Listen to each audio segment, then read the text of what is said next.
Hello and welcome to the Not Ready for Primetime Project. We're Gary Seath and Brad Robinson. And you're not. This week, we promise it's the last episode of the early years. Swear to God, this is it. We're done. This is it. Thank you, everybody, for hanging in there. Guarantee you this is the last one. What that means is we may miss something. Who knows? But we got to call it. It's Enough is enough. Gary has spoken. That's right. Last week we talked mainly about the writers and about the cast and how we started this whole thing. Overall, yeah. There's a lot more for us to talk about still as we, went through and put together our notes on the first 5 years of SNL. So let's start, Brad. Let's just do quick rundowns of each season. What they looked like, what made I think they were all unique, right? We discovered that. Yes. And so if we could just kind of, go through them quickly, and I'll let you start with season one. I mean, season one's incredible. It's, new, fresh, edgy, it's something they'd never seen before. So at the same time, confusing and uncertain, because as we watch it, I think more times than not, we felt it was more like a variety show than the show we know it is now. It was just finding itself, obviously, which it needed to do. And you're seeing stuff you've never seen before and stuff that's great and fantastic. And then you're seeing stuff that is confusing and befuddling. And there's that feeling of throwing shit against the wall, especially the first few episodes of the season where you'd have 2-minute sketches, 1-minute sketches. You'd have 25 things you'd have to talk about. You'd have multiple musical guests doing multiple numbers. So it's just learning. It was learning and figuring it out. And is it the best season? No, but it's probably the most important season. And there's tons of great stuff in there. We get Landshark and the bees show up, and you get characters like Samurai and the Farbers show up near the end. And you get a lot of impressions like Joe Cocker, and Chevy would do a few, obviously Gerald Ford and Elliot Ness, Dan's Elliot Ness. Chevy went back to Greg Allman, Brando. So, I think it relied on a lot of stuff that people had in their arsenal that the bigger, grander public hadn't seen yet, but it was stuff they were comfortable with. John was doing stuff he was doing on Lemmings. Chevy was doing stuff he had been doing. Right. Dan had been doing stuff in Canada. Gilda's stuff on Second City. So they had all these things they could bring. And it was a tryout. What worked, what didn't. Right. Unfortunately, very often saddled with bad musical guests. Yeah, it was definitely, you were watching an experiment live on TV. And it definitely had that sense as you watch it, sketch by sketch, bit by bit, every hour of the first season. You can see where they had someone or something that they just wanted to try. And sometimes it worked and sometimes it really didn't. But that was what the show was. Like, it was not set in stone at that point. And it very much felt like it. And they were lucky that they didn't have that. There were no expectations. There was, as far as they knew, no one watching. So they could do whatever they wanted. So that's how you'd get stuff like, Claudine Longet or, weird one-offs like Buck doing Talkback or Dan doing Decipet and stuff like that. You could play with the formula. You'd get these live commercial parodies. We didn't have a lot of the pre-recorded ones at that point, but you'd get some pre-record stuff. But, they were feeling out what they could do, and there's so much of that stuff that lives on today. Yeah. It's amazing, I feel like, 50 years down the road, how much of the DNA is still intact. Cold opens, updates. We'd see the sketches of, families at home, the slice of life things that would come about later on. There's a lot of those kernels are all here in this first season, and it's fun. Yeah. Then we move on to season 2, and season 2 still had a lot of that, I think. This was my favorite season. I was going to say your favorite, right? Yes, you love it. Is. That's your favorite. Yep. I like it because it still has some of that experimental attitude, and they're still trying different things, bringing in different performers that may not have, or actually wouldn't, come on the show later. And this is really when you start to see some of the all-time characters show up. The Coneheads show up in season 2, Nick the Lounge Singer, Mr. Mike's Bedtime Stories. Yep. E. Buzz Miller, Erwin Mainway, who we both love. And I think really more importantly with season 2 is the first time you see a cast member leave, and Chevy leaves, and Bill joins the cast. And you see that evolution of Bill Murray, that rocky start and everything that comes from that change in the cast, right? Like Jane now has a prominent role as the Weekend Update anchor. Dan and John are thrust forward more. I think John especially, kind of sees this as his time to step up now that Chevy's gone. He was not a fan of Chevy being the quote unquote star of the show. And so he saw it as his chance to step forward. And I think you start to see everyone on the cast kind of feel more comfortable. They get bigger named hosts that come in and they kind of know what's going on. So they're a little more willing to fall in line with what's going on. Yeah, I think season 2 for me is I really enjoyed watching it because it was not yet formulaic. There were a lot of things that were still, hey, let's try this. Let's try this guest. You were seeing like Ricky Jay come on the show and do his bit, which you wouldn't see things like that in the future. And it really worked. One of the things that they started with in season 1 was the Muppets, and we see them go away in season 2. And it's like, all right, this experiment has run its course. Right. And so everyone's starting to feel more comfortable and kind of hit their stride a little bit. I think it relies a lot less on Michael O'Donoghue and Chevy than season 1 did. And everyone else is starting to step up and take their place. I think you're underplaying the experimental aspect of the season. I don't mean that in a bad way at all. Yeah. Like, they're very experimental the whole season. And they're going through a lot of things. Like you said, Chevy leaves. Right in that same time, John's out for a couple of weeks being injured. So there's a couple episodes, or at least one, where there's only 5 cast members, and because they delay bringing Bill Murray on the show. And then Bill comes on, has that really solid episode to start. Then he kind of falls in the background for a few episodes till the end of the season. You mentioned Nick the Lounge Singer and Shower Mike. Those are, I think, 2 of the last 3 episodes in the season. Yeah, exactly. He didn't do a whole lot of stuff after that first episode, he had a great first episode. That Ralph Nader episode's a great first episode. As you mentioned, Jane comes in and starts doing Weekend Update on her own, first by accident because Chevy's hurt. Right. And then after Chevy leaves, she takes over full time. And I think we've said this several times that she could have handled that on her own with the rest of the seasons. I don't know why, especially as much as Dan didn't want to do it, or felt like he didn't want to do it further on. We started getting some great sketches, like you said. People are finding their own. We started getting the bad art sketches, the Tom Schiller's bad series of the Leonard Pence Garnell. We started getting them. And then Bill did bring some characters in slowly but surely. Jerry Aldini, Honker showed up. Walter Cronkite he did this season, which was great. So there's a little bit of an amalgam of being experimental because, again, they haven't hit the peak yet. So they were still a little bit under the radar, could still try some stuff. And it was exciting. It was a lot more exciting than I thought. And then host-wise, they're starting to get some great hosts in. Obviously, Buck's in around, but we start getting Steve Martin in for the first time. He does 2 episodes. Yep. Candice Bergen does the Christmas episode, which is one of the best episodes of all time and definitely one of the top 2 or 3 of the entire early era. They do stuff like Jodie Foster, who's the youngest host at the time, followed by Ruth Gordon, the oldest. Broderick Crawford shows up, who is really, really fun. Eric Idle does 2 episodes this season, so Monty Python shows up. Yeah. And that brings a whole nother level of stuff to this show. So it is an exciting, really fun season. I feel like it's the last season where they're fresh and exciting, I think is the word to use. I love, and this is not my favorite season. I love the season. It's really fun, but it's not my favorite. But this is the last time I think they're really exciting to watch. And you haven't even mentioned the musical guests, right? We get Joe Cocker, and then you love, I know, when John comes on and sings with Joe Cocker, with his Joe Cocker impression. But we also get that great band. The band comes on. Yeah, the band. Exactly, sir. Frank Zappa has a great show with Candice Bergen. Fantastic. The Kinks do a great set. Boz Scaggs. Can't diss Boz Scaggs more than we already have. That's right. We can't.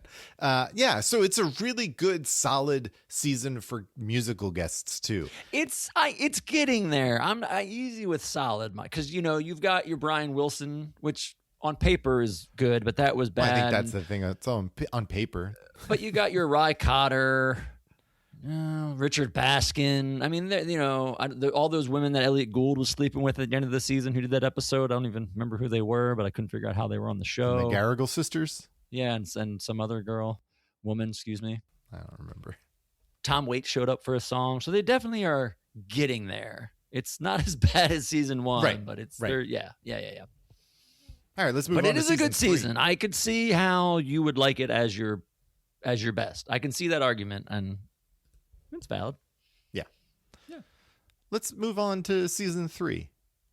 What do you got on season 3? Well, season 3 is my favorite. I think in Yeah. my mind, I feel they're hitting their creative peak. This is where they're starting to really get mainstream, and they are, I will admit, catering a little bit to the masses of what people want to see. We start getting a lot of the recurring characters more. The edge starts to get rubbed off a little bit. This is the season where the Michael O'Donoghue influence kind of fades away and the Franken and David's influence kind of takes over a little bit, which we can see. I mean, Michael kind of really just falls into the background of Mr. Mike stories at this point this season. It doesn't do a whole lot of other stuff. Although we do get the Attack of the Killer Lobsters. Robert Klein, great bit. That's true. Yep. I love this season because this I feel like is where they're all clicking, and they haven't all yet gotten the superstardom. You know, after this season, as John does Animal House and everything explodes, and I think Bell has written about that. After Animal House, everything changed for everybody. You know, not just John, but everybody on the show. Everyone saw what could be there and how it could be successful. Because Chevy left and wasn't a huge success. Remember, Chevy left Right. and had some specials, and his movies weren't huge. John's still on the show and has the blockbuster that is Animal House. So in between 3 and 4 is when things really change. So I liked seeing season 3. You could see people were on their game. Bill Murray comes back to find his groove, and he really hits it on season 3. We get the nerds in season 3. We get Ebuzz Miller for real. We saw him in season 2 Right. for that one sketch. I think it was the Ruth Gordon episode, I want to Yep. say. But season 3 is when we get art classics and Christy Christina and what Ebuzz Miller will become. We get the Franken and Davis show. We get Schiller's Reel this season, which I think are the best short films we have in this era. And he starts delivering great stuff this season. Don Novello is writing this season and is on there. So we get Olympia Cafe, which is, you know, I love that. It's a really great instance of world building that they started to do, along with the nerds, recurring sketches that have a world that they keep building from episode to episode. And, you know, and then you just have some all-time great episodes. That Steve Martin and Blues Brothers episode is one of the best, and you get Theodoric of York, and you get King Tut, and you get a great nerd sketch, and you get Fest Drunk Brothers, and it's so good. What else do you know? We get Father Guido Sarducci this season, which becomes a staple, kind of takes over the Emily Latella role of annoying person on Weekend Update you can't see too much of. But I love it. I think the season's great. I think the writing's great. I think just the vibe is there where you can tell this is the moment before it's going to turn, and the show is bigger than it can handle. You get great hosts. You start getting some really fun musical guests this season. Like more often than not, you're getting good musical guests. And it's just a fun season. I feel like the highs in this season for me are the highest you get and kind of outweigh the other seasons. Yeah, I think this season, I said it on last week's show where I learned, one of the things I learned was how high the highs are and how low the lows are. And for me, season 3 kind of epitomizes that, because I think there are huge highs, like the Steve Martin episode with the Blues Brothers. And then there are just some things that totally, you know, fall by the wayside. But you do start to see the musical guests, like you said, you know, you're getting more relevant contemporary musicians and young ones, right? Like Elvis Costello comes on. He's still young. Yeah, Elvis Costello, which would say this is also, they're so big at this season, they let anyone can host. That's right. And they have the Mystical Spillman episode, which is Elvis Costello episode, where, you know, they let an old lady host the show because they could just do whatever they wanted, and we're still not worried enough. We're like, sure, we're going to let an old lady host the show. Why not? Yeah. I mean, it's a solid season. I understand why this is your favorite, partially because you're a huge Jill Clayburgh fan from her episode. I know. But you get some interesting hosts. You get some, like you said, you have the Attack of the Killer Lobsters. You also have the Charles Grodin episode, which is kind of its own unique episode in and of itself. So yeah, it's a really great season. And I think you're right. It is kind of the peak of their creativity, and they're hitting on all cylinders. And it felt like they introduced some characters this season. Not too many, honestly, but the things they did introduce, like the Fest Drunk Brothers, the nerds. What are you talking about? Nerds, Fest Drunk, really giving No. Miller, I'm saying Franken and Davis got their Franken and Davis show. They brought in a lot this season. Dude, Joan Face premiered this season. You're right. Yeah. So did Rosanna Dana. As well as the Dancing N. Right. Yeah. The dancing in was pretty good. You loved that. I feel like, correct me if I'm wrong, the dancing in is your favorite Gilda Radner Weekend Update correspondent piece, or just piece. It's not a correspondent, but No. Well, no, because they only did it, what, twice? nah, they did it a few times. Well, they only should have done it twice. Yeah, it's a great season. And then you start to see things. You said it. Like after Animal House, after season 3, you see. Is 3 your number changes. 2? I'm sorry, I forget. 3 is my number 2. Okay. Yeah. Okay. Yeah. But you see the egos start Yes. to arise in You season do. 4. And it really kind of, I think there's still a lot that the writers have to offer in season 4. I know one of your favorites is the, what is it, with Frank Leary, the St. Mickey's? Knights of Columbus. Yeah. I love that sketch. I mean, they do it a couple times, but the one they do with with Elliot Gould and Lorraine is my favorite. Yeah. Those are really good sketches. But they also are kind of leaning on tried and true sketches at this point. You see a lot of the nerds. You see a lot of Rosanna Dana. By this point, the Coneheads were phased out pretty much, I think. I don't know if we had any Coneheads in season 4. They came back a bit, yeah, because they wanted to be phased out. Remember that? Because we had the because they went back to their home planet. Yeah. Yeah, and they're starting to do more in the way of impressions too. I think, Sorry, I'm just laughing because we get 2 Coneheads this season, and one is the Frank Zappa debacle, which I still think is funny, but it's the Frank Zappa one. Yeah, and the second one is the really, really bad one with Kate Jackson when they're in the movie theater. Yeah. And you're like, what is this sketch all about? Right. And that was the one, remember, that was like at the end of the episode. It was just an odd placement for the Coneheads. That's right. Yeah. That's right. Yeah. But you start to see, they're starting to show cracks in season 4, Yeah. I think. Yeah. It's still really good and really funny. And season 3 and season 4 are really where you see the formula, the foundation for the formula is laid. And it's like, this is how the episode's going to go. They still play around a little bit with musical guest placement in each episode, not in each episode, but right. in episodes. But it's kind of, that formula is laid out. Close to midnight, you're going to get Weekend Update. And right before that, you're going to get the musical guest, or not long before that. And you start to see this kind of play out. And you see, 46 years later, it's still the same formula. Yeah, and to keep going on your musical guests, they do a pretty good job this year. They keep taking a step up. Judy Collins notwithstanding, they get really good musical guests this season, which are fun. Starting off with the Rolling Stones. I mean, that we talked about, and it's a horrible episode, and they're not very good quote-unquote hosts. But just the fact that they got the Rolling Stones to do the show is a huge get. And that just, I think, goes to show where the show is at this point. Season 4, that's how big they got. And the show is just bigger than itself. It's not theirs anymore. It's the fans. It's NBC's. Like the show, they can't control the show anymore. But things I like in season 4 that's showing up, we got the mall sketches. Again, Don Novello world building. We got the really subtle mall sketches, which I think are really underrated. And I really love those. On the Spot we got this season, which is basically Consumer Pro, but we got On the Spot. Things that I know you really like, Gary, like Uncle Roy and the Widettes and Woman to Woman. Yeah. I will counterbalance that with Dick Lanky shows up this season. Yes, he does. Which you like, so I give you that. And Chico, you mentioned how I like the St. That's Mickey's. Right. Let's not forget Chico showed up on the very first St. Mickey's Knights of Columbus sketch. Yes. And Gilda has some characters you really love, like the granny and Connie Carson and the maid lady. Connie Carson's a great character. That could have been better. It should have been better. Yeah. That first sketch with her and Joan is great, and they never really found it again. Yeah. It's like if I didn't do like things I like, not that I regret or like wish would have been better. Like that had all the makings for a great sketch, especially into season 5 when Gilda could have taken over, and I wish they would have done more at that. But anyway, we got, the Blues Brothers come back and play Soul Man, which I think is great. We get stuff like Fred Garvin and Julia Child, French Chef. Dan Aykroyd does some one-offs. And you get some surprising fun hosts. That Margot Kidder episode is excellent. Gary Busey episode's excellent.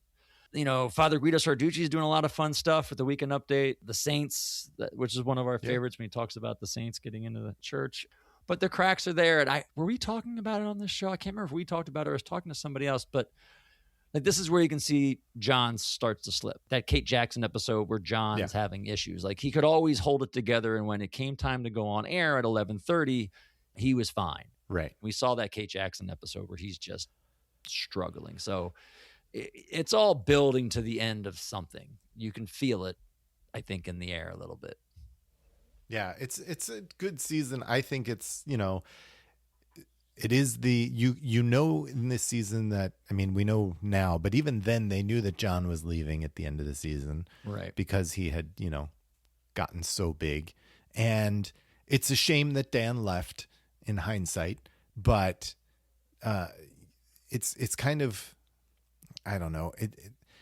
He doesn't go out the way you want him to, I think. And I think season 5 would not have been the shit show that it ends up being if he were there. But I'm also glad that he wasn't there in case it had still been crazy, right? Like, and because, Rosie talked about it to us, how everyone was exhausted by season 5. Like, it was just, they were physically and mentally exhausted. Yes. And it's easy to sit here and say that if Dan was there, it wouldn't have been that bad. But you're talking how exhausted everybody was. He would have been coming off of just shooting the Blues Brothers. Right. So he would have fell right into that exhaustion. And he's got the album, the movie's coming out. I want to give credit. I mean, he is fantastic and amazing. That it would have been better. I don't know if it would have been leaps and bounds better, because I think Dan Aykroyd would have also been exhausted. And with everybody else kind of muddling through and doing whatever they can, I don't think he would have.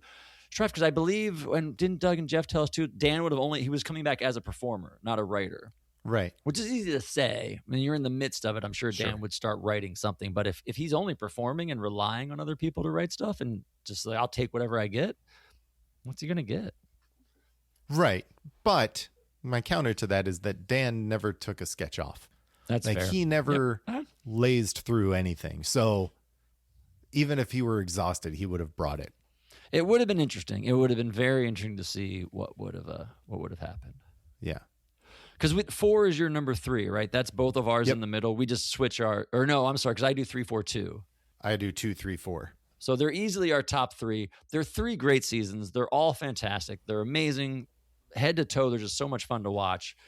Then we both agree season 1 is in the 4th place spot, just because it's so new and fresh, different, and they're just trying stuff, which then, of course, leaves us season 5 in the bottom. But as we said, after watching season 5, and I think I kind of convinced you by the end of season 5, it's not as bad as people thought or people remember. There are some good things in there. You get obviously the royal party sketch, which is great. It's just all small. It's small victories, and you have to really dig to find them. Stuff like Vintage Winos, All-Time Radio. All-Time Radio is a great one. Yeah, thank you. The Dark Shadows sketch. So there are things that work. It's just there's just too much that doesn't work in that season, which is a bummer.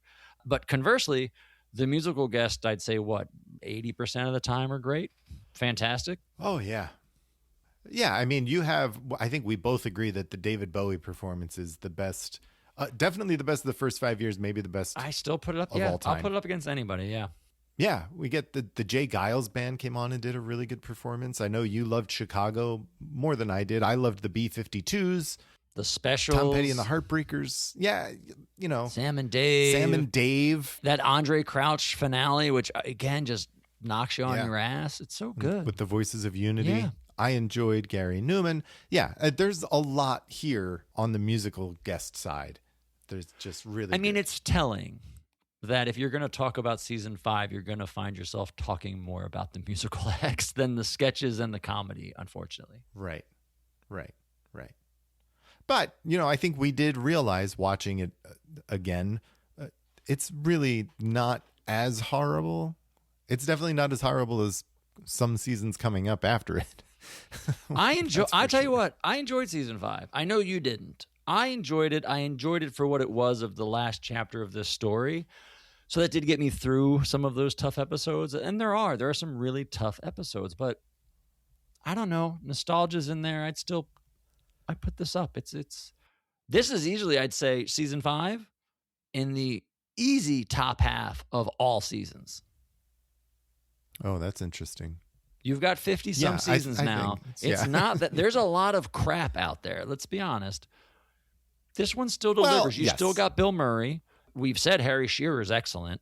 Yep. Jane's delivering. Yep. And the musical guests. The musical guests week in and week out, more times than not, are really, really good. So, right.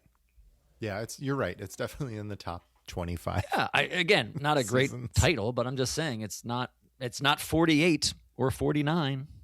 Right. So that then begs the question of, and we're not going to get into this. I'm just putting this out there, and you and I can talk about it later. If this is in the top 25 seasons, that means 20% of all good seasons from SNL were in the first 5 years. We just watched them. Yeah, that's right.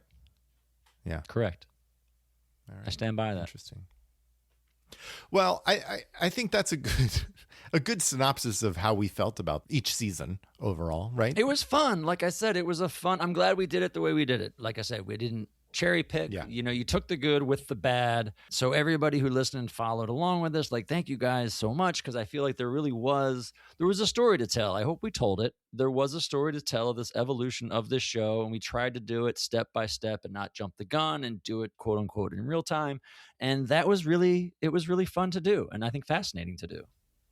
It was. And you see the evolution of the show. We keep using that word, but I think it's the proper word to use, because the show changes so much from season 1 to season 5. And you get the experimentation that we've talked about. Let's talk about some of the other things that they tried, or that they didn't. Some of them they didn't try, right? Like, they had special guests on a lot in the first 3 seasons, especially. Yeah, that's something you don't see anymore. Yeah, special guest, a huge thing they did. Right. I mean, the first episode alone had Andy Kaufman. He's in season 1, episode 1. Yeah, him and Valerie Bromfield. But yes, Andy Kaufman's on the show, 11 times over those first 5 seasons. Yeah. And if you ask people about SNL, especially early SNL, or even that very first episode, people are going to bring up Mighty Mouse. Right. Yeah. It's an iconic SNL moment, and it's Andy Kaufman. Yeah. And he's wonderful. And this is a great platform for him. Someone like him, come in, do 2 minutes, do 6 minutes. It's a great platform for somebody like him, and for the show to showcase that and give them that credibility of, we're the people who are showing you Andy Kaufman right now. That's right. I mean, look, Billy Crystal was a special guest. He was supposed to be in the first episode, but then he does come back eventually. Mm-hmm. One that I forgot about. I didn't forget about. I forgot his name. I had to look it up. Allen Peterson. Oh, you're going to bring that up? Yeah, from Dick Cavett. That weird construction-looking dude? Yeah, yeah. Yeah. Ricky Jay, like I mentioned. Ricky Jay, nice season 2, yep. George Harrison, it was a special guest, they say. I can't believe you're not going to mention The Lockers. Season 1, episode 3. They were amazing. You love The Lockers. I did. Yeah, that was great. They were great. Yeah, it was a little more the first few years heavy. Again, when they were able to be experimental and do some weird stuff, other than bringing Andy Kaufman back again.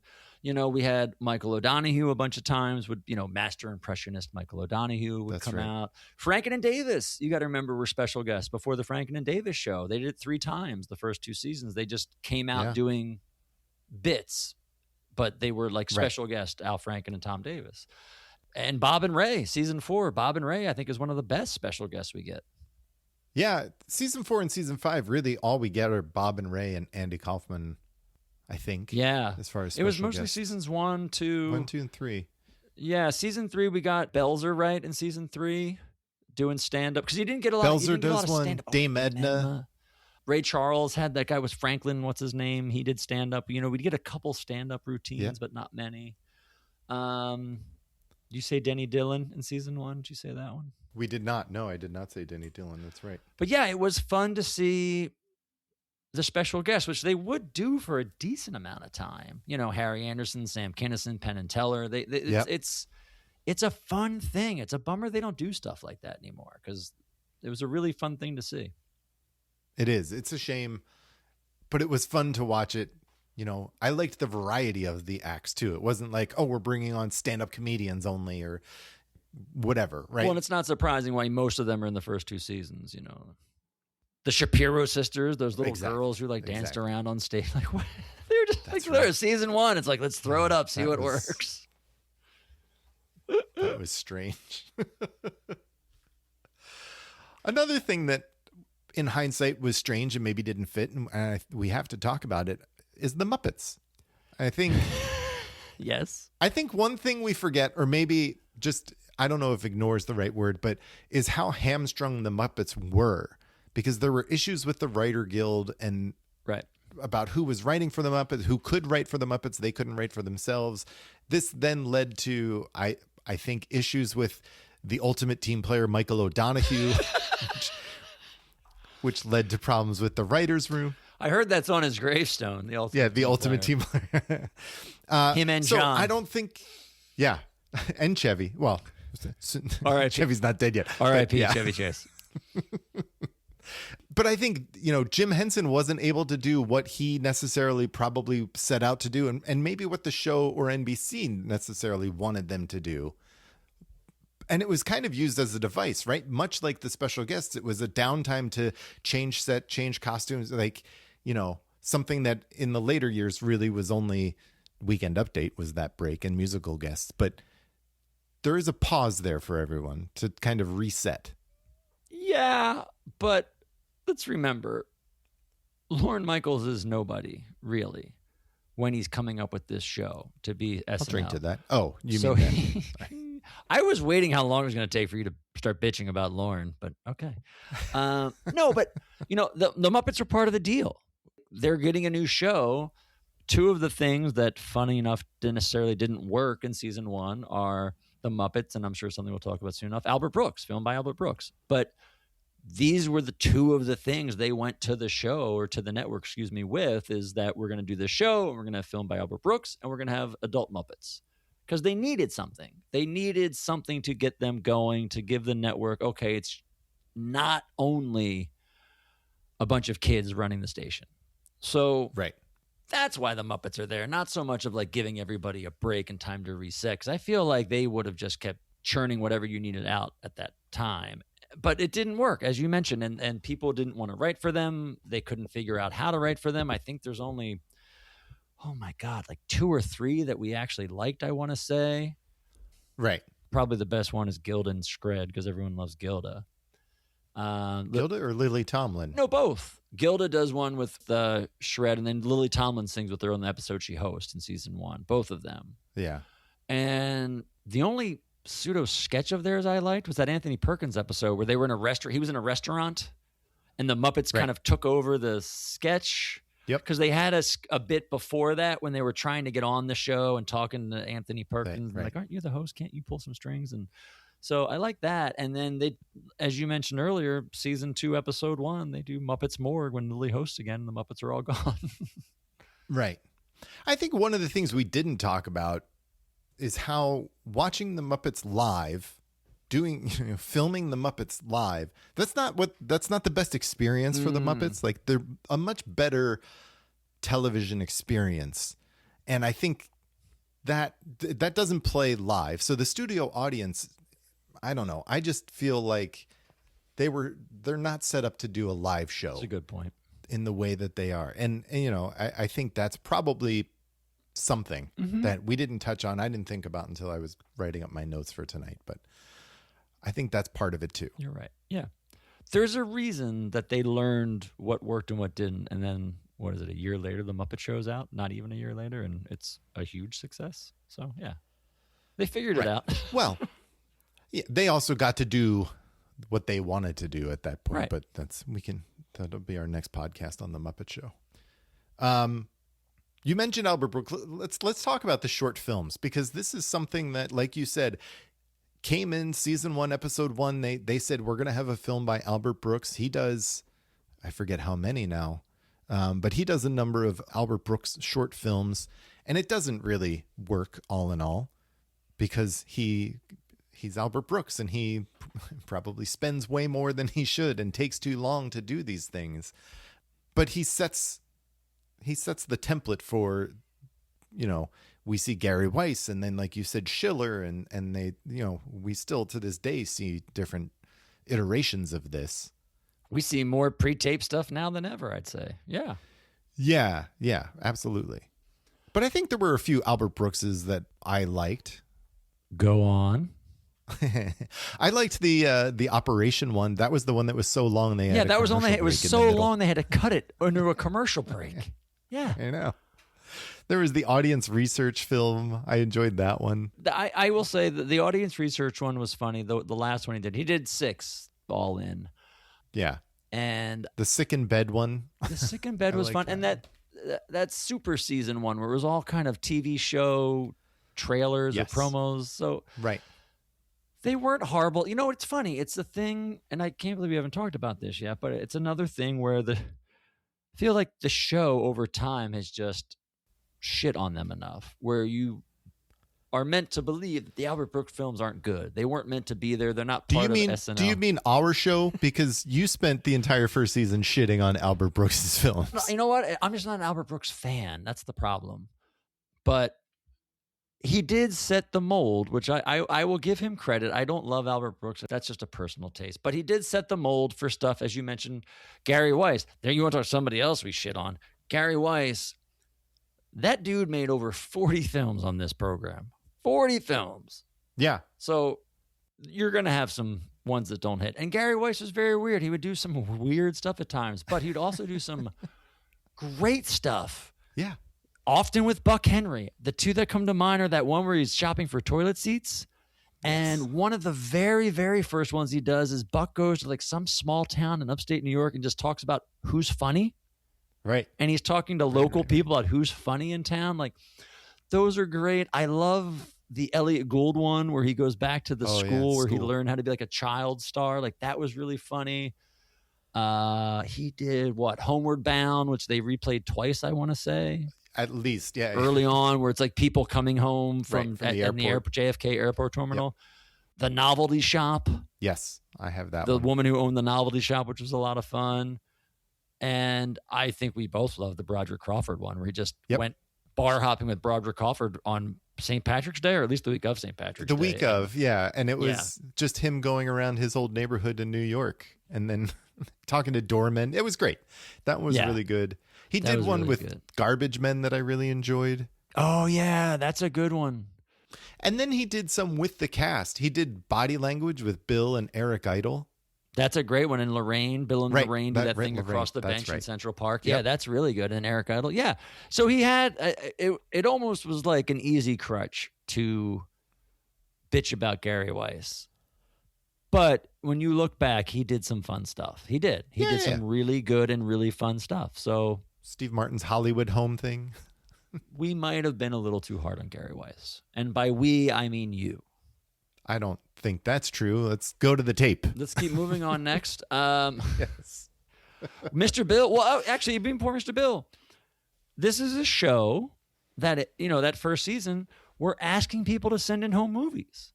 So part of their throwing shit on the wall, see what will work, they would have people send in home movies and they'd put on, and some of them were okay. Some of them were not. Some were funny. Some were really funny.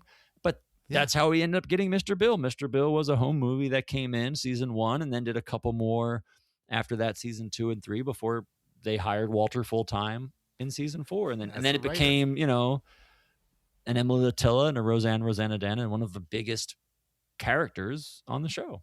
Yeah. Yeah, he becomes huge. Mm-hmm. That's true. And he comes out of home movies, which is great.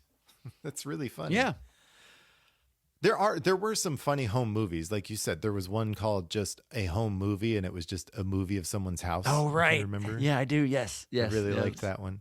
There was one called Peanut Fever, where it was just stop motion with the peanuts. Mm-hmm. One with apples. Yeah. Is that the one where they try to kill the guy? Or is that a different one? Yeah. No, I think it's the apple one, I think. I forget. Oh, no, it was the peanuts. That's right. It's the peanuts. Yeah. But Mr. Bill, then, he takes on a whole life of his own and a whole series of Mr. Bill films that eventually we see the progression of, Mr. Bill going. Mr. Bill Gets Help was one of my favorites, where he goes to the psychiatrist, and then that's before he ends up getting arrested and going to jail. And they have the flashback with him as a kid at Christmas, and you see his parents getting killed at Christmas, the train, and it's funny. Yeah. But, all this leads to Tom Schiller and Schiller's Reel, which are some of the best stuff we've seen and super fun, seasons 3 through 5. And Don't Look Back in Anger is iconic with John Belushi, the Dolce Gilda. Again, another one iconic. Anytime you talk about this era and they show stuff, we just talked about it recently on the Tournament Talk, where, at SNL 50, when they wanted to do something to acknowledge seasons 1 through 5, they played Don't Look Back in Anger in its entirety. Right. And, Acid Generation, his first one, is hilarious. Java Junkie's really funny.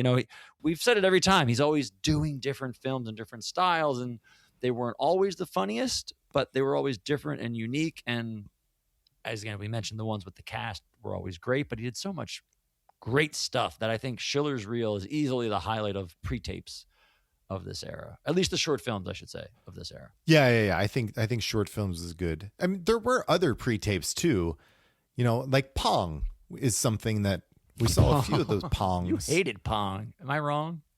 I think you're wrong. Okay. I enjoyed the first couple, and then, I liked the back and forth of Franken and Davis. We didn't know them at that point. Like, they hadn't been on screen. When the writing was on. When the writing timed what was exactly. going, it really was a fun thing to see. Yeah, it was really That's funny. a good one. I forgot. Yeah, Pong's good. But they started the show with some, like, Show Us Your Guns was on the first episode. You remember that? Mm-hmm. And the second episode had that great Paul Simon, Connie Hawkins basketball short. That was really funny with Marv Alberts. That was pretty good. Yeah. So they came into this with these, pre-taped films, just kind of in their back pocket. They didn't rely on it necessarily, but they had them there. They did. And then that morphed or grew or evolved into the commercial parodies, which is a staple. Wait, just now. one more that I want to talk about real quick, or just mention, is the drag racing with Eric Idle and Dan. That was so good. Drag racing. That's one that I think gets lost, and I had forgotten about it myself. But watching that, I thought was really funny. So yeah. But go on. Yes. Sorry. No, I was just going to say, like, they had these pre-tapes that they weren't short films. They were just bits, like you mentioned, Show Us Your Guns. Or there's that one, what's the one? I guess it is a commercial, but there's the one with they're in the shopping center, the shopping grocery store, and she's got the price check gun, and it's an Al Franken and Tom Davis piece. They did that. Yeah. And that evolved into stuff like Triple Trek and the commercial parodies, which by the time they got to season 3, 4, 5, got really, really good with, Royal Deluxe 2, Little Chocolate Donuts, Hey You, your personal favorite US Jeans. What's the one with oh God, what's the one with Bill and Jane where she's taking like the shampoo or whatever? Oh, she like, it makes her the face thing. Yeah, the moisture face thing. Yeah, it's the face cream. They really had fun doing those, and it was fun to watch them evolve from something like Triple Track, which was really, I still think is genius, just the writing and idea of it, but that Triple Track Razor pre-tape, right, to then something like Royal Deluxe 2 with the rabbi in the car doing the circumcision in the back of the car, to Hey You and Swill and Quarry with Jane, one of Jane's best, which is a great Michael O'Donoghue piece, Quarry. They just really set the standard, because we'd never seen this before, for the next 40, 50 years of the show. It was fun to watch. It was fun to watch those and go back and see stuff you hadn't necessarily seen. What was that one we saw? We watched it with, Walter. Amish, when they robbed the bank. Again, like, yes. It was just fun to see the different ways they could make sketches and produce stuff. And it was really fun.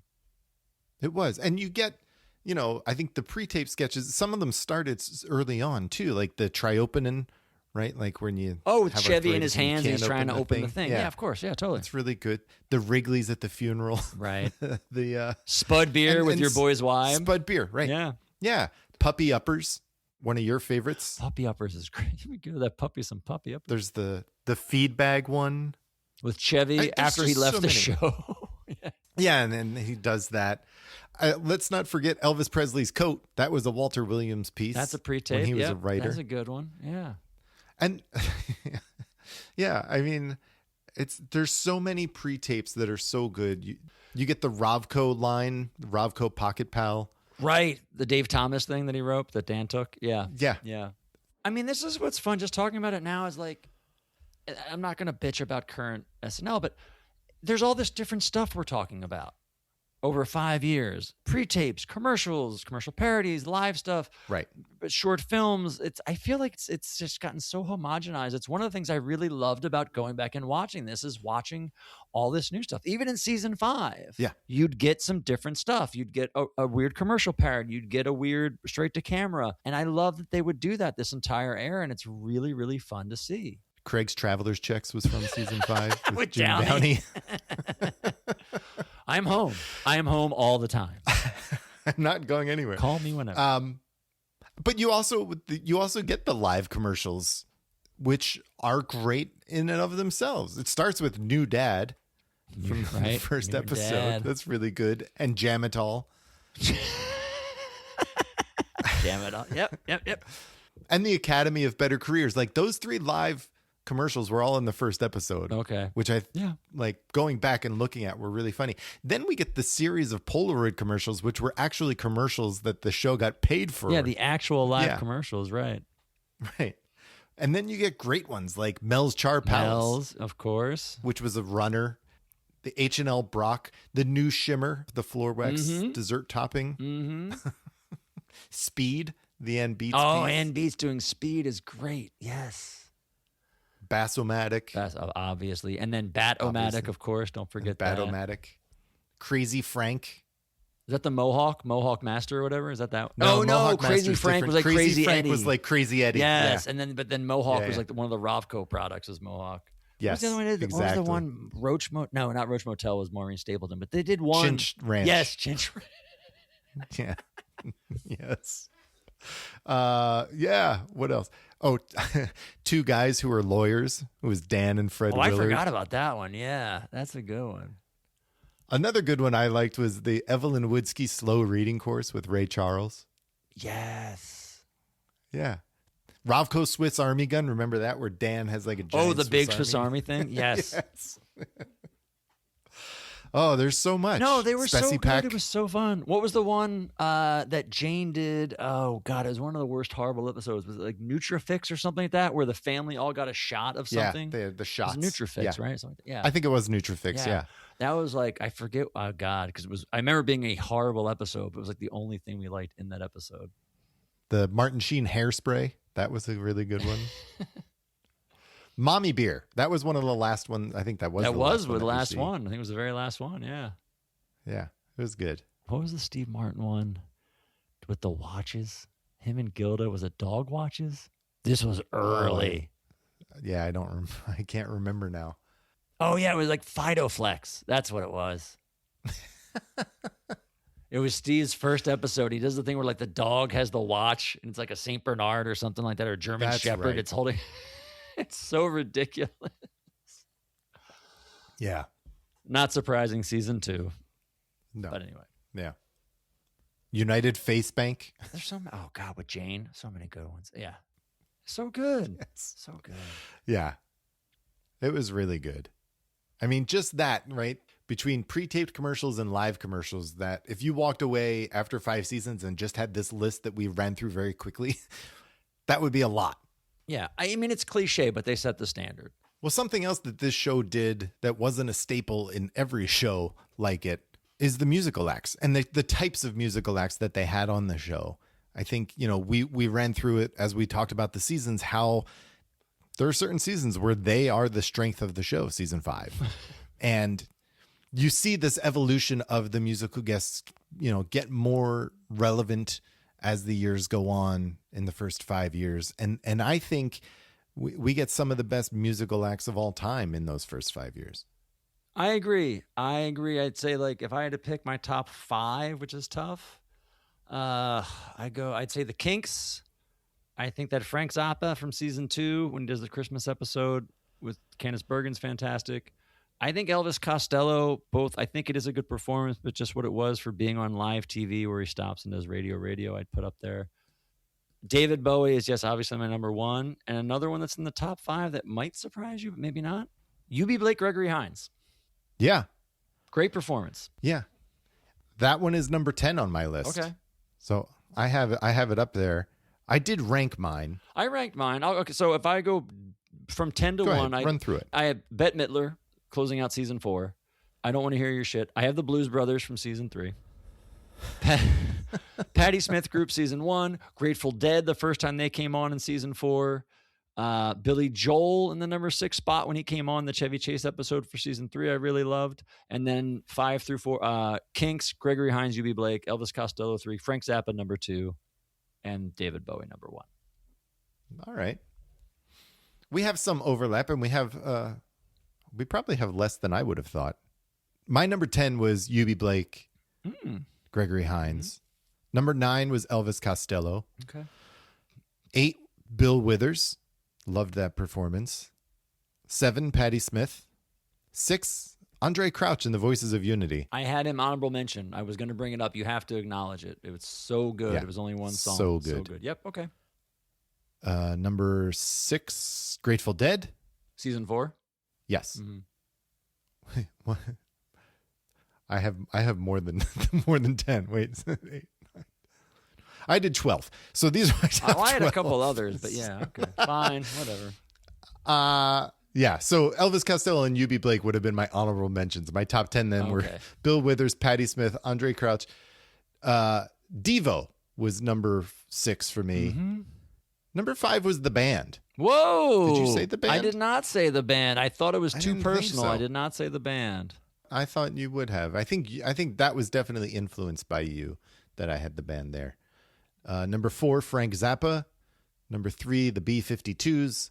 Number 2, the Kinks. And number 1, David Bowie. I thought for sure you would have said the Specials, but I see them not. I almost had them in my list. I had 2 honorable mentions. One was Andre Crouch. The other was Billy Preston. Billy Preston, episode 1 was just really great. And it was a really fun thing really for that episode.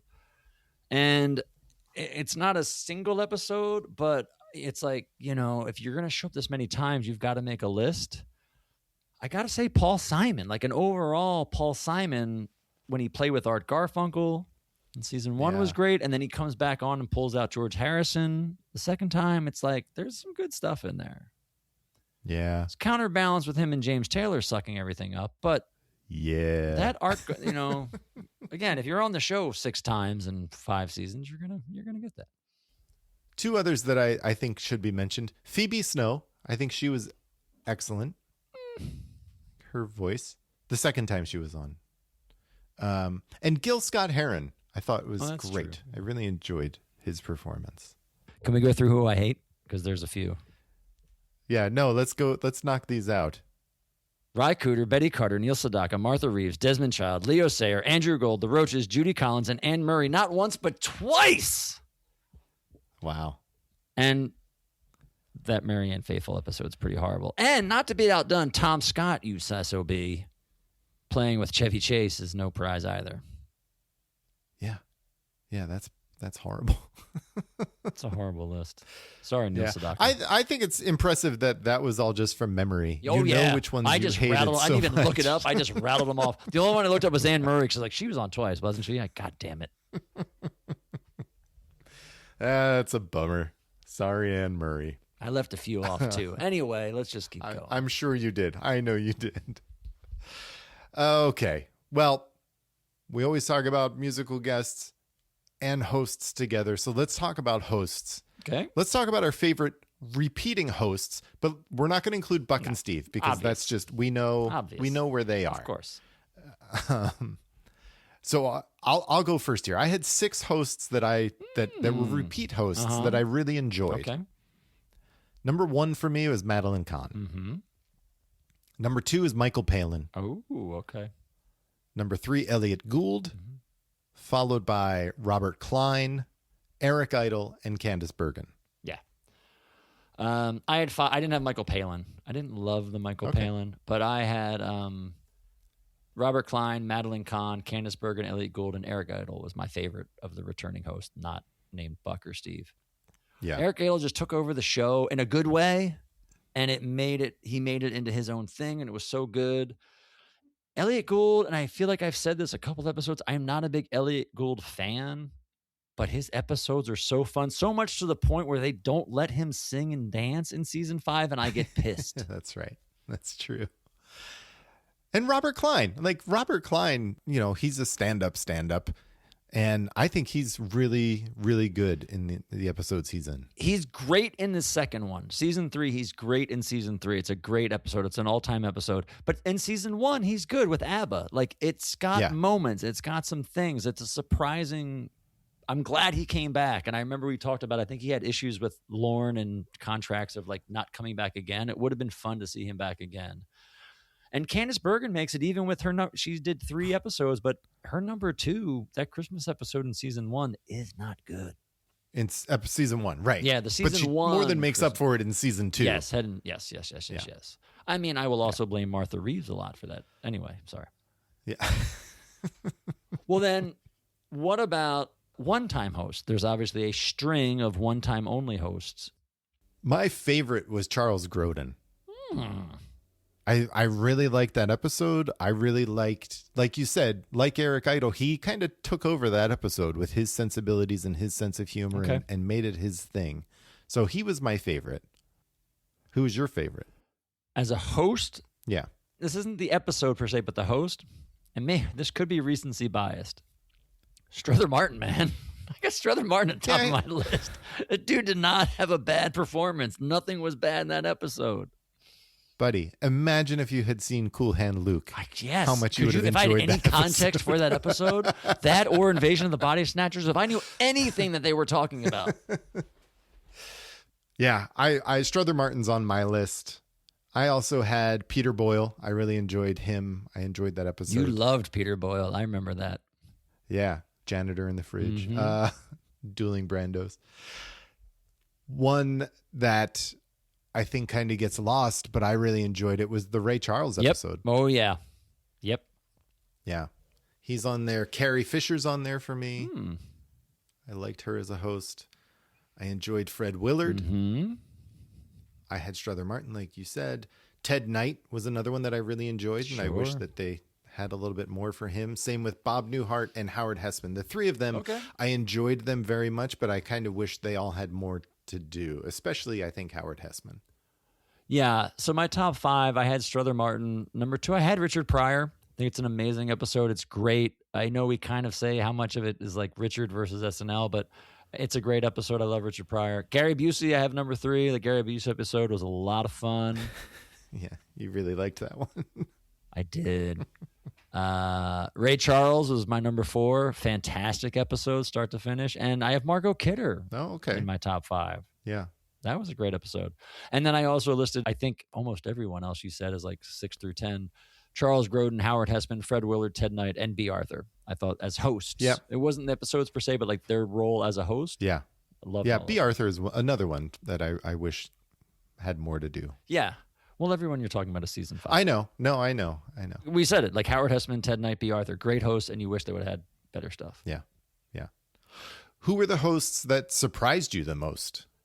Strother Martin. Well, again, because as we discussed, I know nothing. Right. Ray Charles. Yes. Ray Charles. I remember that sketch. It was the Tom Snyder sketch he did. Yep. And I remember just thinking, he's memorized all of this. Yeah.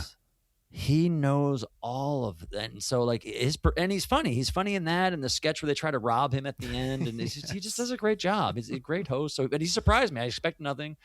The Anthony Perkins episode, season 1, both him and Desi Arnaz. They're 2 hosts from season 1. Wasn't expecting anything and really enjoyed those episodes.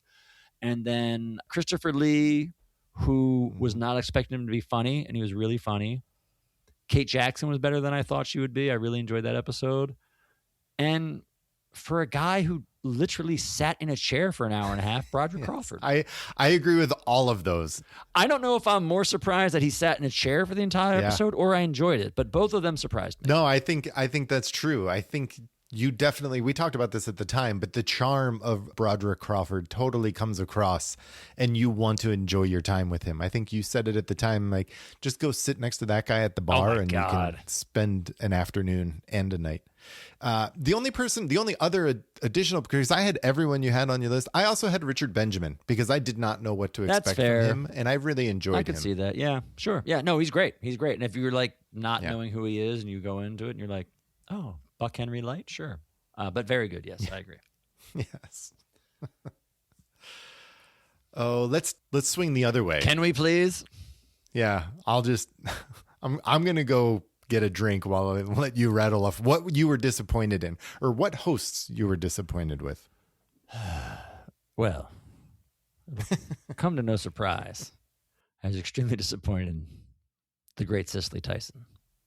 Yeah, And I cast blame on everyone, her and the show. Cicely Tyson, disappointing. Rodney Dangerfield, just because he's so goddamn funny, and you want it to be good, and that episode is so bad. Like, as funny as he is, that show is equally as bad.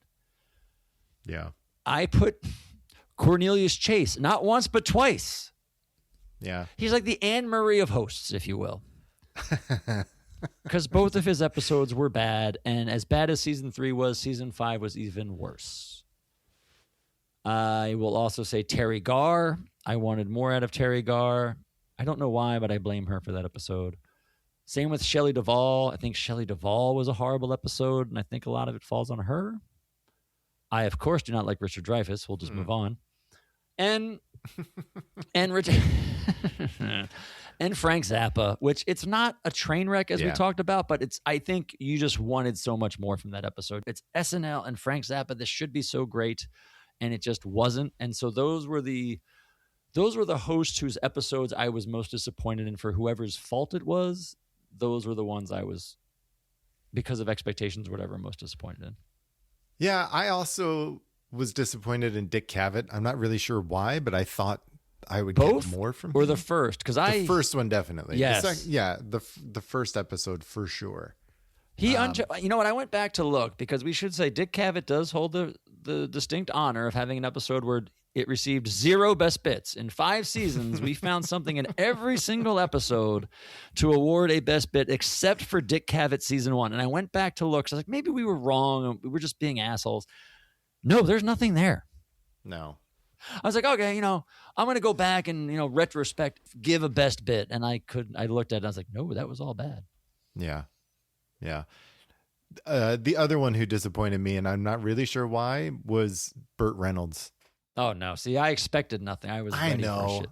I want him to be funny, and I think it's because I find Dom DeLuise funny, and the two of them together are good, but yeah. Yeah, but Dom DeLuise went on the show. I know. That would have been great. You should have brought Dom DeLuise on the show. You should have had Dom DeLuise host. Yeah. Yeah. Oh. All right. I think we've said enough about the hosts. That's it. That's 5 seasons. I mean, so normally what we would do to wrap up a show, right, is we would do best bits. But I feel like, we did that. We did a whole episode. So if you jumped over it, go back and check out. We did a tournament talk. We had our good friends, Bill Kenny, Thomas Senna, Andy Hoagland. And we kind of went through the best bits of the original era. So I think maybe instead of doing that, and we don't have to dive into them too quick, but we'll go through our forgotten sketches or unknown sketches from these seasons, the ones we really love that we were surprised about or had forgotten or people don't talk about, and we'll highlight those before we run away. Yeah, that sounds like fun. Yeah, so you can go first for season 1. I don't know, 3 or 4. I think from season 1, my favorite one that kind of gets lost is the Bride of Frankenstein. Yep. Bit with Madeline Kahn. I really enjoyed that. I thought that was great. It is. It's fantastic. One of those great musical numbers. I remember talking about that. I think we said, because wasn't that like a week after a strike or something? We're like, that's the reason they pulled that off. They had extra time. But no, it's great. It's a great sketch. Yeah. I have a bunch from season 1. I mean, Hard Hats, the Lily Tomlin sketch. Hard Hats is one that I don't think it's talked about, but I remember watching at the time. We're like, this is fantastic. From the Richard Pryor episode that doesn't get talked about because most people talk about The Exorcist or obviously word association, but White Family, the sketch where there's the family at the dinner table and they slowly get replaced by black actors. I think that's a great sketch. That's really good. You mentioned it, Janitor in the Fridge, Peter Boyle. Yep. That's on my list. We mentioned the Anthony Perkins episode and how much we like that. There's a sketch in there, Household Hints. Do you remember this? With Jane and Gilda. And Gilda's reading The Village Voice. Oh, and yeah. Jane is a dominatrix house cleaner. Yes, I do remember that. And then I've got 2 Michael O'Donoghue pieces. One is at Citizen Kane 2, which is really good. It kind of set the tone. It was the first one he did of those kind of longer deconstruction pieces of films, and it's a good piece. It's fun. It's not laugh out loud funny, but it's a really great piece to see. In addition to that, Claudine Longet, which I don't think it's talked about a bunch. I love that one. And then there's 2 Buck Henrys. One Buck's in, one he's not. One is the Dan and Gilda, which I thought you liked. Actually, I think you liked both of these. Mechanic Bedtime Story. Yeah. Where he's telling her the bedtime story about fixing a car. Yeah. And Buck, when he did his second one in season 1, Talk Back, where Buck mans the 12 phones and talk back. I want to talk to you. And it was Buck by himself. And he's rattling off the phone numbers. Yeah. 555-0001-234. The other thing I think I just want to mention is it's a recurring sketch, but I believe it started in season 1. It did. It kind of gets lost in time because it's the Tomorrow Show with Tom Snyder. Oh, as a sketch, sure, yeah. As a sketch, it gets lost because it's so, of the moment with Tom Snyder. But I think what Dan does with those, and he does 7 or 8 of them, I think, he's really good. I mean, he's just great as Tom Snyder. And it's a way to bring in some guests like Mick Jagger, I believe, was a guest on there. Yeah. And Paul Simon, right? Your hosts that aren't necessarily great actors. One of the best ones is the Art Garfunkel one, where he's covered in shade, and he didn't want to. He was supposed to not know who he was, and Tom Snyder reveals who he is on television. He runs off the set. Like, that's one of the best ones. Right. Oh, that's really good. Anything else from season 1? Those were the big ones that I loved in season 1 that were kind of under the radar. People don't talk about. Yeah. There's another sketch in the Elliot Gould episode. It's the Bees Honeymooner sketch. It's a good one. That was really good. That is good. Yeah. That is a good one. Yeah. All right. What about season 2? Well, one of your favorite all times is in season 2, right? That kind of goes under the radar, I feel like. Absolutely. I think it does. I think it is under the radar. It's Dan. It's AM FM, where he's the AM DJ and the FM DJ. It's so good. You just see the brilliance of Dan in that sketch. I love it. It's funny. That is a great sketch. It is a great sketch. I really like, again, things that don't get called out. Metal Detector, Jodie Foster.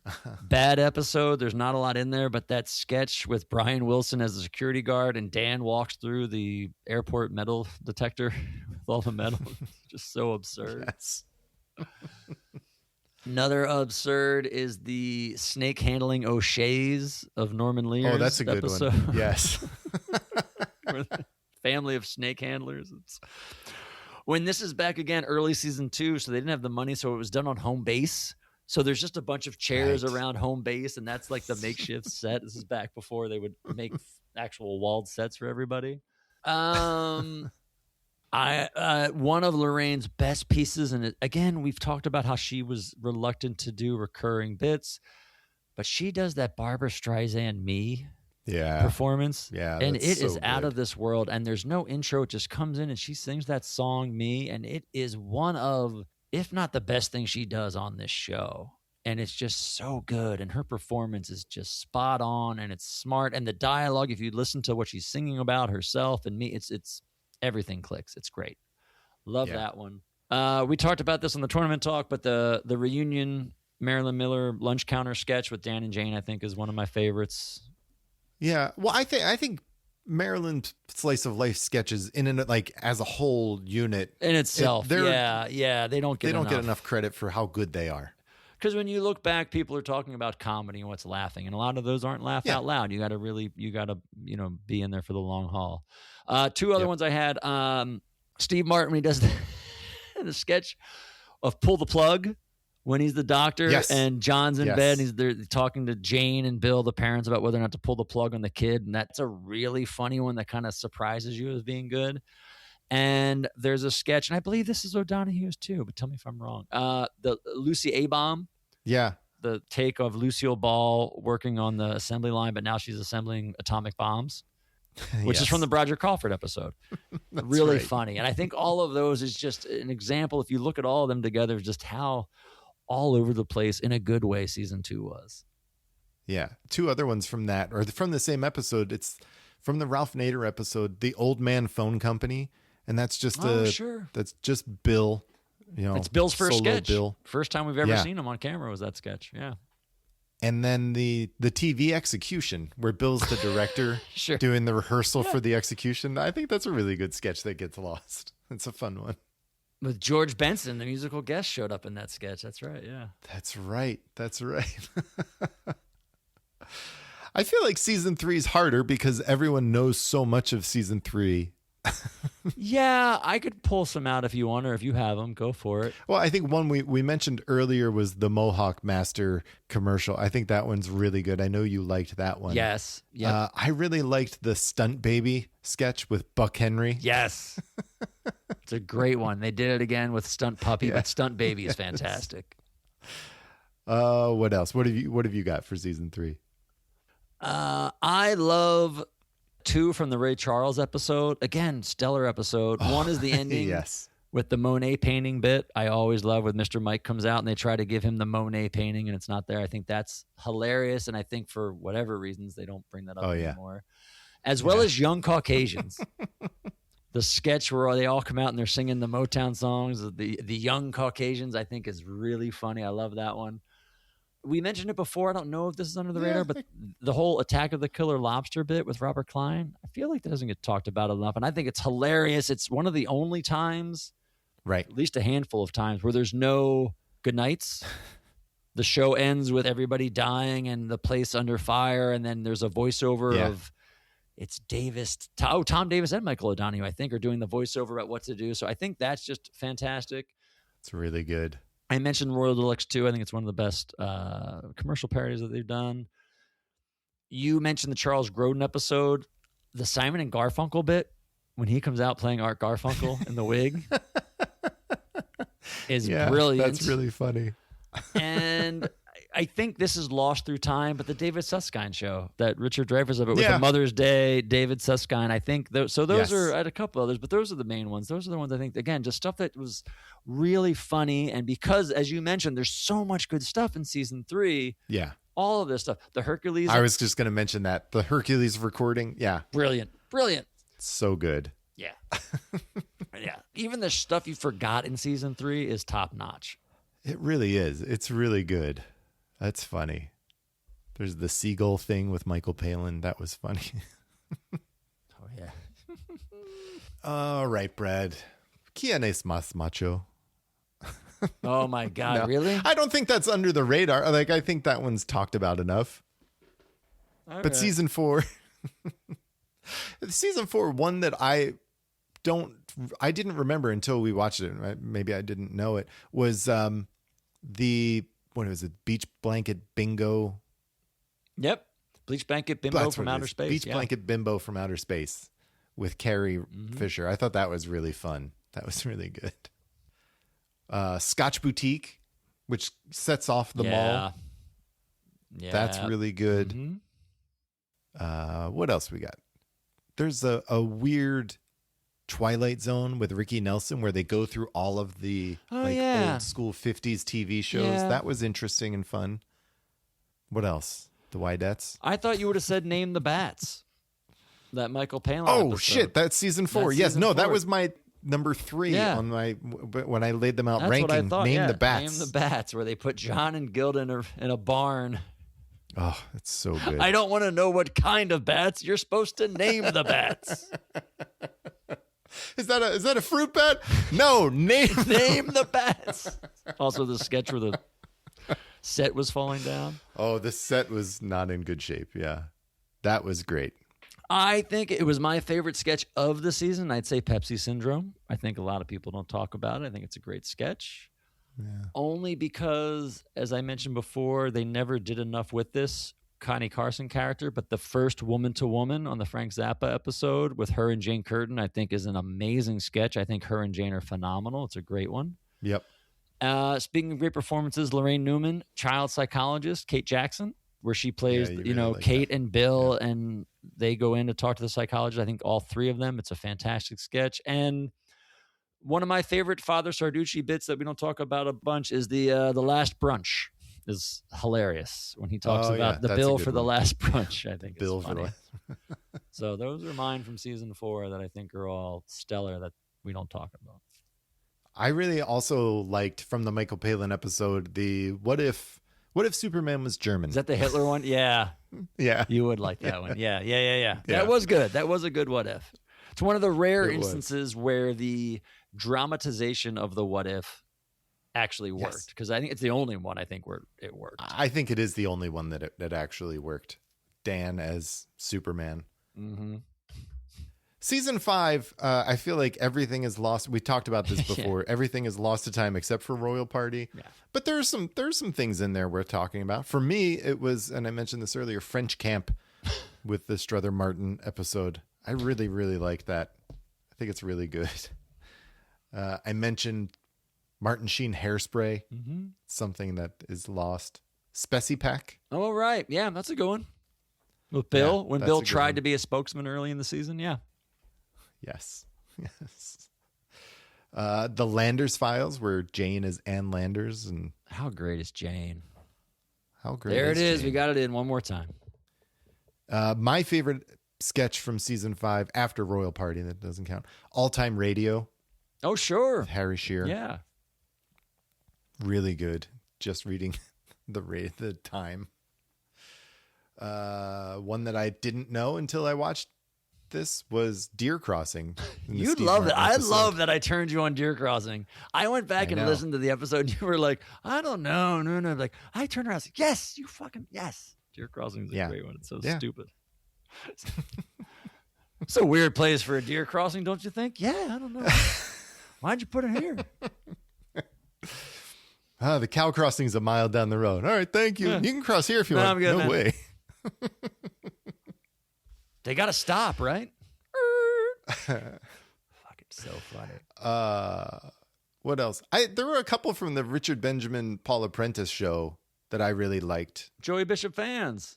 Joey Bishop fans. The postcoital torture I thought was That was an fun. interesting one, yeah. And the Jesus crush. Jesus crush. With Okay. yeah, I like those. And then the Vintage Winos sketch. Vintage We Winos both is really great. liked that. It's even hard to call it a sketch because it's like a black box performance. But I agree. I Yeah. love Vintage Winos. It's great.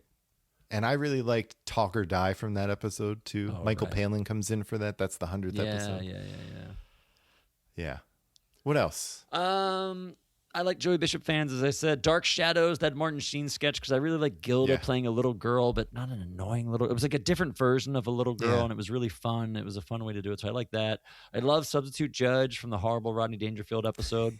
I think it's really funny. Yep. Brian Dole Murray's best performance on the show, and great performance in Rock and Roll from Steve Martin, where Lorraine plays Carole King. And go figure, she's Yeah. playing a singer, and she's great, and she's writing Just Call My Name, and Steve's Call My outside Name. getting stabbed and yelling for her. So, handful of bright spots in season 5. Yeah. Yeah, they were there. All right. Well, those are all the things we liked and enjoyed that people don't talk about. Let's move on to the things that we did not enjoy. So I ranked my 5 worst episodes. Did you also rank your 5 worst episodes? I mean, I've got 10, but yeah, I have 5, sure. I've got Okay. more, but I reined myself into 5. Well, let's do our worst before our best. So, sure. All right. My number 1 worst episode is from season 5, hosted by Chevy Chase with Wow. Marianne Faithfull and Tom Scott. Wow. Yeah. That is my least favorite episode. Least favorite Yep. of that's what we're 106 doing. some odd episodes you've watched, 103 hosted by Buck. That is your least favorite? It is. Yeah. What was redeeming about that episode? I really can't think of anything. Harry Shearer's performance trying to hold it together in the fashion designer sketch? No?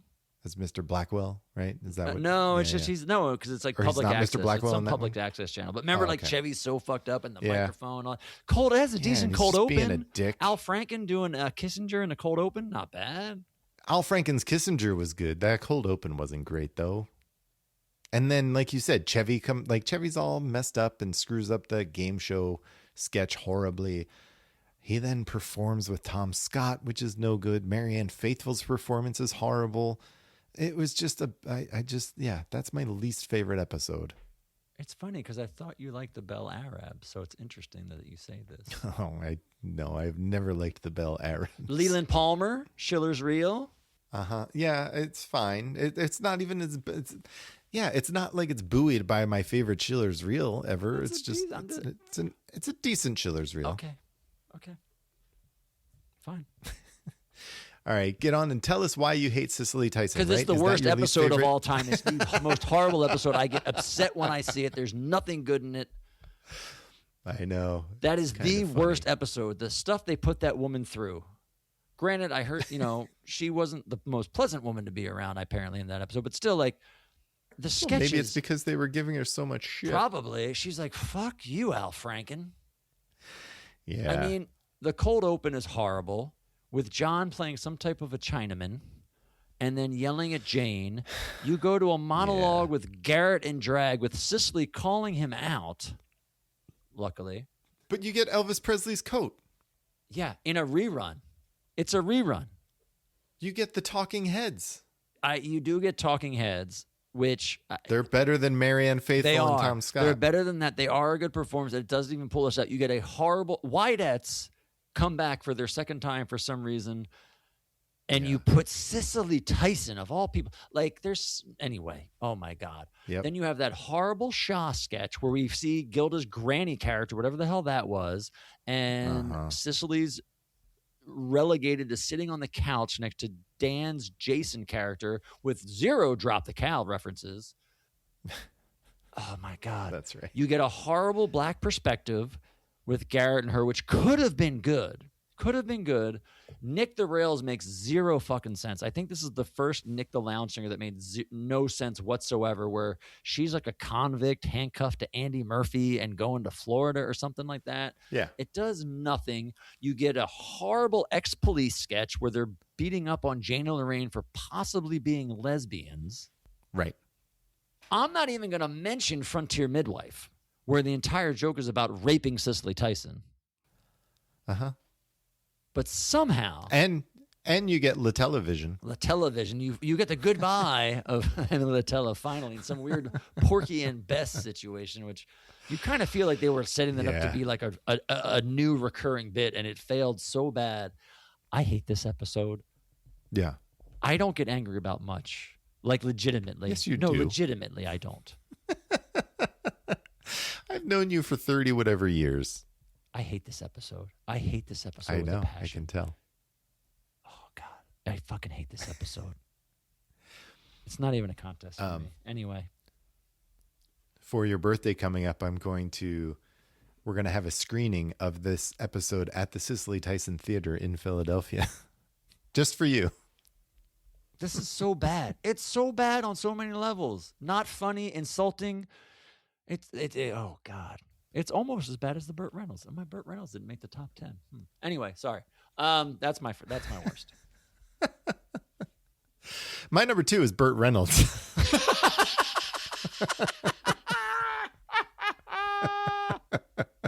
It is. So, okay. My number 2 is Rodney Dangerfield. It was my worst episode of season 5. I hated it. I don't think there was anything good in it other than his monologue. It's got a lot of bad jokes. Yep. It's written poor. So that's my worst. But my last 3 is Dangerfield, Chevy, and Burt Reynolds. So Burt Reynolds is like, it's up there with me. But sorry, go ahead. Yeah.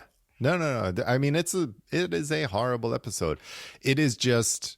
And I think someone wrote in after we talked about this episode to tell us that this is what Burt Reynolds was like. And I get that. Yeah. Burt Reynolds is a dick. Yeah. That doesn't mean that the show is good. Makes it worse. Not funny. I did not enjoy it. It does make it worse. Hey, man, when you want to kick off your cold open with not 1, but 2 references to the N-word, more power to you, baby. Even in 1979, I can't vouch for that one. Yeah. Oh, and then your first sketch after the monologue is about sleeping with 2 underage girls. Yes. The best thing to come out of this episode is Norm Macdonald's impression of Burt Reynolds. How did I not have this? Oh, I know why I didn't put this so low. Street scenes in this. Andy okay. Aaron's street scene is in this. There's that Peppers Yeah. sketch, which is kind of fun. Go figure. No Burt Reynolds in it. And I liked the Burt Reynolds Gilda slice of life kind of thing at the end. So that's why it wasn't my lowest. Oh, the argument thing. Yeah. Yeah. But then he does that Marlon Brando thing with Yeah, Baba Wawa. there's stuff in here. Like, it had some stuff where Rodney, I didn't. Anyway. No, I'm with you. Rodney was not good. My last three were Jill Clayburgh. Yeah, baby. From season 3. Season 3. Yep. Oh, yeah. Karen Black from season 2. Mine as well. And Milton Berle from season 4. I had Chevy. Yeah. I had Chevy. Wait a minute. Hold on. Cicely Tyson doesn't make your top 5 worst episodes? No, because I knew she would be on yours. That's so not fair. That's not fair. Give them their due. That is bullshit. I would probably take out Karen Black and put Cicely Tyson in there. It's a bad Milton episode. Berle I is went back still in and my looked top because I was like, 5. maybe I'm wrong. Nope, it's pretty bad. It's pretty bad. Yeah. No, I mean, all of those are. I think that's honestly, it probably would have been easier for me to pick 5 best episodes that I loved and 10 episodes that I did not like. Would probably have been easier for me. Oh, what were the rest of my? I finished out my 10 with Chris Christopherson and Diane Cannon from season 1, Norman Lear from season 2, and I had Richard Dreyfuss and Mary Kay Place from season 3, and that awful Dick Cavett from season 1. That was the rest of my top 5. I didn't have Milton Berle didn't make my top 10. No. But all right, well then, who are your top 5 best? Your best episodes of the original era. Oh, we've already proven the best era of the show's entire history. 5 of the best episodes from the best era. Number 1 from season 3, episode 18, Steve Martin and Blues Brothers. Naturally. Number 2 from season 3, Charles Grodin and Paul Simon. Bold. Number 3 from season 2, Candice Bergen and Frank Zappa. Number 4 from season 2, Buck Henry with Jennifer Warnes and Kenny Vance. The finale, yep. Yep. And then number 5 from season 3, Robert Klein and Body and Rate. Man, we're close. We are close. Yes. Steve Martin, Blues Brothers, obviously number 1. Yep. I had Candice Bergen, Frank Zappa Christmas episode number 2. Okay. Followed by Robert Klein, Bonnie Raitt, Attack of the Killer Lobsters number 3. Yep. Might surprise you, I had Charles Grodin, Paul Simon, season 3, number 4. Really? Yes. Wow. Yeah. And my number 5 was Madeline Kahn from season 1. Excellent that episode. was my number 7. It's really good, and I think I gave it bonus points for being season 1 and being the best of season 1. That was my 5. I had that. Madeline Kahn was my number 7, and I didn't know whether to put that or from season 2, Eric Idle with Joe Cocker and stuff. I got that. Those were kind of they were tied for 6, and I gave it to Eric Idle because Carly Simon did not perform live. And did not have Joe Cocker. Yeah. Yep. Yeah, my 6 through 10 was, 6 through 10 was the Richard Pryor episode. Yep. I still think it's a great episode. Gil Scott Heron. The Buck Henry one you mentioned, the season 2 finale. The Eric Idle, Joe Cocker episode from season 2. Number 9, Steve Martin with the Kinks from season 2. Yep. That was my number 8. And then I have Eric Idle, Kate Bush. So Eric Idle's got 2 up here. Eric Idle, Kate Bush from season 4. I had Eric Idle, Madeline Kahn. Steve Martin and the Kinks was in my number 8. Okay. My number 9 was Elliot Gould, Peter Tosh. And my number Wow. 10 was Michael Palin, Eugene Record. Okay. From season 3. All right. Yeah. Yeah. That's good. I mean, yeah, there were There's a lot good episodes in there. There's a lot of good stuff, obviously. Well, there you have it. 5 seasons SNL, as we've discussed. Yeah. What? We haven't thought about this, or we didn't talk about this before, but I'm just going to throw this at you. Give me a host and a musical guest from the 70s that you think would have been great to be on the show in the first 5 years. Oh, we did this on Twitter a while ago. The best episode of all time would have been, it didn't exist, Hunter S. Thompson host with Warren Zevon as musical guest. It would have been in season 4. Dennis Parent and I went down a rabbit hole on this. Yes, it would have been the best episode of all time. Hunter S. Thompson would have hosted with Warren Zevon. I believe he would have been promoting Excitable Boy album, Werewolves of London. That would have been the best episode. Warren Zevon at that time, he would have been great. That would have been interesting. Yeah. And Hunter would have been great because John and Dan would have been all into it. It would have been a blast. It would have been like Charles Grodin-esque of just, or Frank Zappa. So it would have went one way or the other. Yeah, I mean, Probably the other, but still. I don't know that. Well, anyway, all right. That's neither here nor there. We did this on Twitter, like after season 2 or 3. We did a bunch of polls where it was like, almost like a tournament talk kind of thing. But we did like a series of hosts and a series of musical guests, and I think that's how we came out. Like, Elton John would have been great, Bruce would have been great, The Who would have been great as musical guests. I'm trying to think other hosts we had that would have been cool to have. I don't know. Dom what do you DeLuise. have? I've obviously thought about it, so you haven't. Did you have an idea as you were just thinking about it? No, I hadn't thought about it. So yeah, I don't know. You guys have already done it, so it's all good. It's good.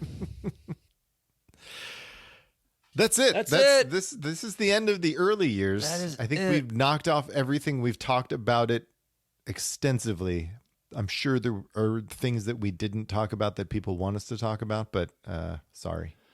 Yeah, I guess the only thing left to talk about is what's next.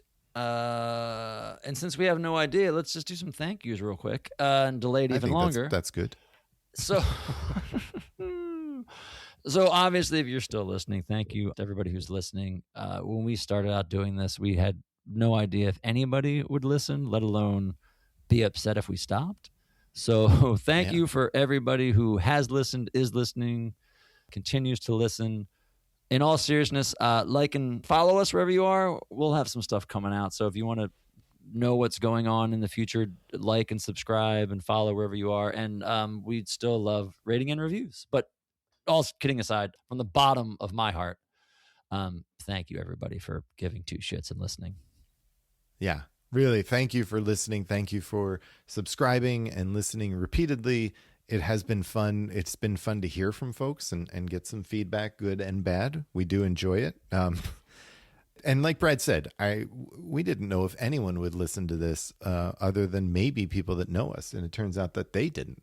So those of you who are listening, thank you. Yeah, and if any of you happen to run into my wife, tell her to subscribe and listen. That'd be really nice. We could use the numbers. So thanks, guys. Appreciate it. Thanks. We had a lot of, I think you mentioned this in the last episode, Brad. We were lucky enough to make a lot of friends through this podcast and have a lot of guests on the show, folks who came on beginning with season 1 and have stayed with us all the way through. So we should thank those people. Thomas Senna was on with us in season 1.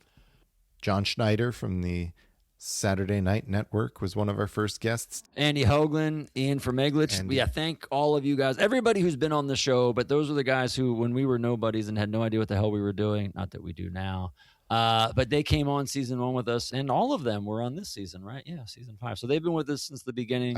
But everybody else who's listened and followed along and we've become friends with, thank you guys so much. As well as a lot of the authors that we've talked to, I got to say, give a shout out, who kind of, helped us find our footing and, gave us some belief that we knew what we were doing. Guys like Dennis Perrin, Doug Hill, and Jeff Weingrad. Thank you guys. Susan Morrison, Daniel Divasay, people who've written about the show and whose books we've read and we've followed what they've had to say, and to get a chance to talk to them has been great. So a huge thanks to them as well.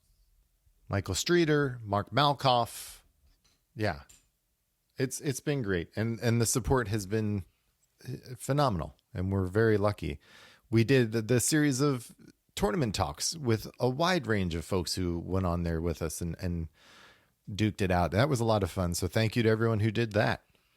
Yeah, and as well, everybody who we won't mention everybody. So if we forget anybody, I apologize. But everybody whose books or websites or podcast we've referenced and used. We mentioned Doug Hill and Jeff Weingrad, Dennis Perrin, Susan Morrison, Andy Dick at This Week in SNL. Thank you. One SNL a Day, SNL Archives, Jason Morris over at Classic SNL Reviews. Who the hell? Oh my God, Matt Alamode. I'm trying to think of people who you've given us stuff or we've referenced your stuff. we couldn't have done it without you. So thank you for all the work you did before we started doing stuff. I'm sure I'm forgetting some people. I apologize. Yeah.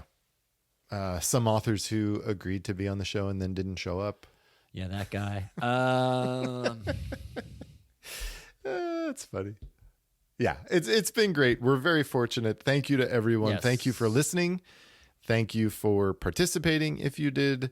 Thank you for everyone who, wrote in for our contest. For anyone, anyone can host contest or Anybody who won a book or a T-shirt or a T-shirt. Yeah. Craig Wheeler, you poor bastard, about to host an episode. That's right. Anybody like that. Yes. Yeah, that was fun with Craig. It was. Yeah. And thank you, buddy.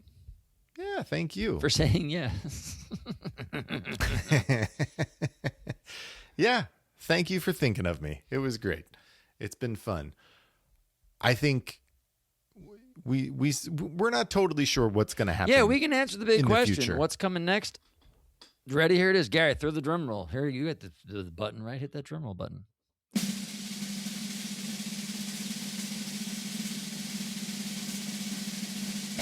The answer is we have no idea. Yeah, we have some idea. I can tell you this. We are taking a break. As we mentioned last episode, we have done 150 some episodes in 3 years. We might be a little burnt out. So as far as us, Gary and Brad proper, not sure. But if anything, it's going to be a little while. So in the meantime, we're very lucky where friends of ours, and if you listen to the show, you know them, Thomas Senna and Jeremy Dove have asked us, they wanted to do a show and asked if they could do it here. And we said, yes. They're going to cover season 6. Yeah. So you're going to get, if you guys are so inclined, please keep listening. And please, like I say, follow and subscribe. Sometime in the late spring, early summer, we will have a show here hosted by Thomas Senna and Jeremy Dove. Much like season 6 themselves, they're so unprepared they don't have a title yet, but they are going they're going to do season 6 episode by episode, so please check that out.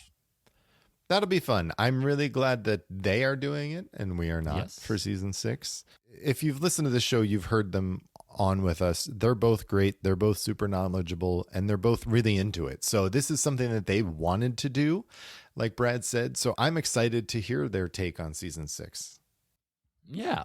It's going to be fun. It should be good. And we have some other things. We have a bunch of deep thoughts that we didn't get to this season that we wanted to do. So we'll try to get them out over the summer. We have a couple episodes that we recorded in the past that didn't come out for whatever reason. So we'll try to put them out. And, if we can do any more SNL stories with people, we'll throw them out as well. So we'll be putting stuff out far less frequently. That's why I was saying, again, please follow and subscribe. So when we do put something out, you'll know and you'll get it. But I want to say probably May. Sometime in May, you'll get Thomas and Jeremy covering season 6, and that'll take us through the summer. So it should be fun. Well, Brad, this is it, buddy. This is it for the early years. We've done enough here. Done enough damage here. I think so. It's been fun. Thank you. Thank you. And thank everybody. Yeah, thank you. Thank you, everyone, for listening. Like Brad said, we'll be back at some point. Until then, good night. And goodbye.